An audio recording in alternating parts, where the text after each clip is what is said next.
তৈরি করে, ব্যথা তৈরি করে। বুঝতে পারলে জিনিসটা? জি স্যার। হ্যাঁ,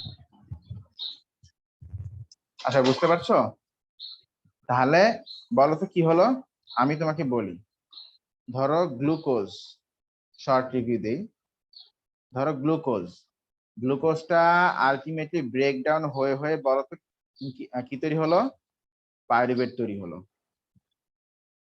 বা পাইরুভিক অ্যাসিড তৈরি, নাকি? বলো। জি স্যার।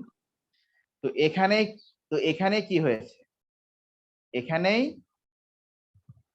বলতো কি কি হয়েছে? ওভারঅল 2টা এটিপি তৈরি হয়েছে, নাকি? এডিপি থেকে 2টা এটিপি তৈরি হয়েছে, নাকি? তাই তো আমরা পড়েছি। জি স্যার।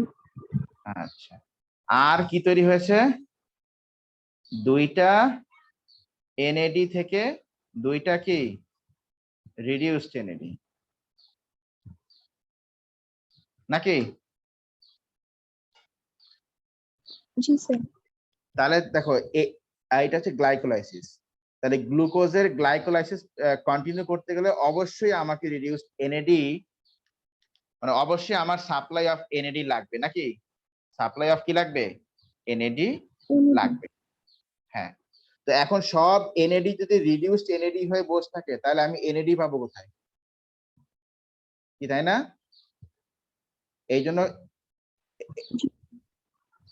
জন্য কি করা হয়, এই রিডিউসড এনএডি তৈরি, ধরো অক্সিজেন নাই, তখন রিডিউসড এনএডি কি করে? রিডিউসড এনএডি এই পাইরুভেটকে রিডিউস করে দেয়, পাইরুভেটকে রিডিউস করে সে ল্যাকটেট তৈরি করে বা ল্যাকটিক অ্যাসিড তৈরি করে। তাহলে তো এখানে আবার মানে এনএডি তৈরি হলো, নাকি? বলতো। জি স্যার।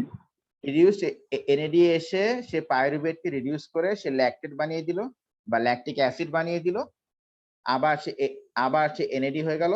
তো গ্লাইকোলাইসিসটা আবার কন্টিনিউ হবে। আর গ্লাইকোলাইসিস যদি কন্টিনিউ হয়, তাহলে তুমি আমাকে বলো এখানে এটিপি তৈরি হবে নাকি হবে না? বলো। হবে। হবে। এই যে অ্যাটলিস্ট অক্সিজেন না থাকলেও through glycolysis small amount of ATP তো তৈরি হচ্ছে, নাকি? জি স্যার। ওইটাই। হ্যাঁ, যদিও এয়ারোবিক রেসপিরেশন পুরোটা হলে অনেক এটিপি তৈরি হতো, 32 এটিপি তৈরি হতো, কিন্তু অক্সিজেন নাই, অক্সিজেন কম আছে বডিতে। তো অ্যাটলিস্ট গ্লাইকোলাইসিসে 2টা এটিপি তো তৈরি হবে, নাকি? এটাই জি হচ্ছে স্যার। অ্যানারোবিক রেসপিরেশন, যেটা লিভিং থিংস এর মধ্যে বেসিক্যালি হয়।